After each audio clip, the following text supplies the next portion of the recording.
Hello pilots, Max here. Today I'm taking out the J2M2 Raiden into Air Simulator. This thing is a plane that I consider borderline overpowered, and you'll soon see why. The J2M2 Raiden. Overall, not a particularly special plane outside of Simulator, sitting quite comfortably at its rating of 5.0. In Simulator battles, however, its rating is dramatically lower, being at 3.7. Having such a low-rated plane in rank 3 is great. It allows you to easily grind battle pass rewards or daily tasks without having to face skilled or experienced opponents. The rating is not the only good thing on this plane, however. It is simply a joy to fly. While yes, it does feel heavier and more sluggish than the other fighters in the Japanese tech tree, it is still a formidable foe in dogfights, excelling with its incredible engine power of a staggering 1,820 horsepower is used to maintain an energy advantage over your foes.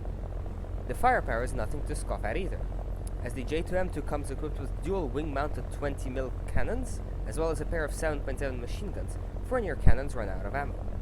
Disengaging and rearming after the cannons run dry is recommended, but the machine guns are reliable for you to be able to get a kill or two in a pinch. Finally, the speed should be of no concern, as the J2M2 can comfortably keep up with most fighters at the battle rating and easily outspeed any bomber the enemy air force may throw at you. For the first engagement of the match, I noticed that our AI bombers are being quite rudely intercepted by this Yak-9. I fire off some rounds, which while do not hit, certainly do spook him into maneuvering. He pulls and dives, dropping some bombs to lose weight. Normally, a Russian fighter can easily outturn an assailant in a couple of turns, but my J2M2's maneuverability allows me to just barely keep up. Granted, the amount of focus needed to not stall shall not be understated. Sadly for me, at this point I royally screw up and black out after pulling too hard, and at this point, I'm in full how the hell do I not die mode. We pull into this weird sort of two-circle flow, and after some turning, I just get my nose onto him, scoring a hit.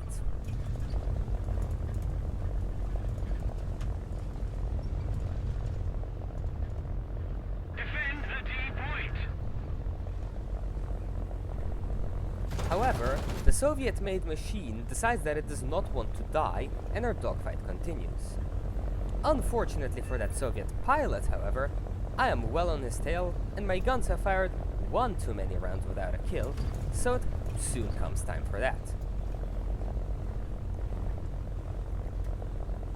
I keep following that Yak-9, trying to bait him to do something stupid, and I wouldn't call this stupid, but eventually he does make a move.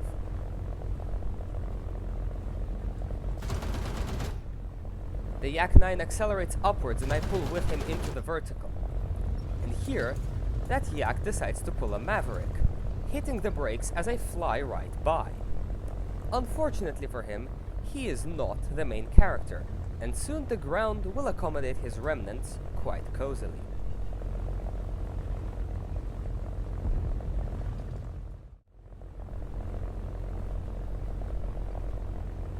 Not too long after relieving the skies of that Yak-9, I spot something peacefully attacking ground units. As we all know, no targets is off limits to us as a fighter, and I pull my nose for a quick kill. Despite the fact that I missed, my turn rate allows for a quick and efficient reversal, putting me right back on that IL-2's tail, swiftly obliterating his hopes and dreams of an easy grind.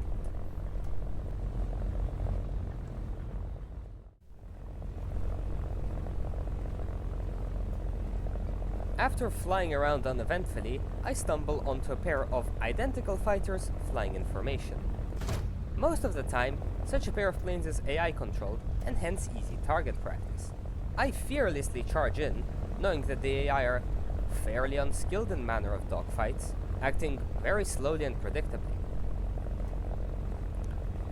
These AI planes are actually an excellent way to hone in your dogfighting skills, as they're very good targets to train against. They fly predictably, allow you to get a feel for both your plane, your guns, how it will behave at different altitudes, and at the end of the day, it's just some easy to get points. After absolutely definitely not getting shot down by the airfield AA, I head right back to the front line, spotting a fighter who has taken a particular dislike to our spy plane. I slowly and carefully approach the back of him, knowing that he's paying attention to the spy plane and not to his surroundings. I come in, start firing off my cannon rounds a little bit all over the place as I'm trying to kill him before he kills the spy plane, which was unsuccessful. I didn't manage to get him in time to save the spy plane, but I still shear off his left wing, really showing the power that the 20mm cannons have. At this point, I'm trying to return to the base due to my low fuel, but I'm rudely interrupted by an aircraft who decides to pick a fight with me. This is where the 1800 horsepower comes in super handy, as I pull vertical, draining that enemy of all of his energy and keeping a considerable amount of mine intact. At this point, I'm on this guy's tail, knowing that if I keep my flight path relatively straight, I'll catch up eventually. Here I'll mention something about the ammunition belts. Funnily enough, the best belt for air combat I found to be the tracer belt, as it consists of exclusively high explosive tracer bullets. Those don't do anything against armored ground targets, but the wing-mounted cannons are not suitable for anti-tank warfare anyway, so I would recommend carrying the tracer belt when you can for that maximum explosive mass. For the machine guns, just carry whatever ammo you feel more comfortable with. It really doesn't matter, as you will not be relying on the machine guns for most of your kills anyway. Now at this point, it seems that that fighter has completely forgotten about my existence and gone to delete some of our AI bombers. Unfortunately for him, I am very much still there, and despite my frankly abysmal aim, the 20mm cannons do shred his wing, dooming that plane to soon turn into a crater. Now that that bother is off my back, I return to my base to refuel and rearm for a second time. At this point, the game has significantly slowed down, with most of my allies leaving and me spending most of this time just patrolling for enemies. Finally, after a solid 15 minutes of flying around, I spot some tracer fire, which reveals to be an attack on our ground units. I swiftly advance to find the Swedish J2M2, some other fighter, and a sneaky IL-2. At this point, I know that the enemies are either focusing the ground targets or focusing our allied AI attack aircraft that we have in the area, so I have less than no problem swiftly deleting one of the fighters and then moving to engage the second one, who did notice me, but far too late. I'm already on his tail, I'm already pulling up, and my 20mm cannons are already pointed at his plane.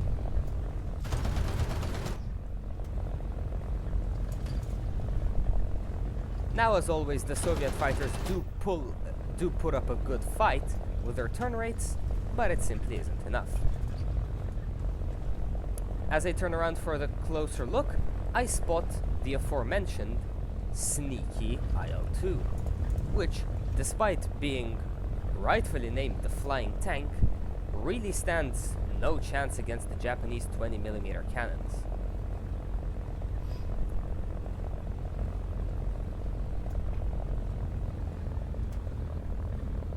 Really, at this battle rating, nothing that can fly can survive a volley from these completely devastating bullets.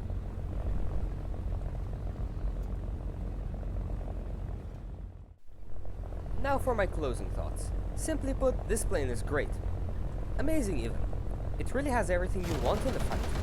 Respectable turn rate enough to turn fight yaks, enough firepower to quickly delete bombers, and more engine power than really any other single plane in its BR bracket.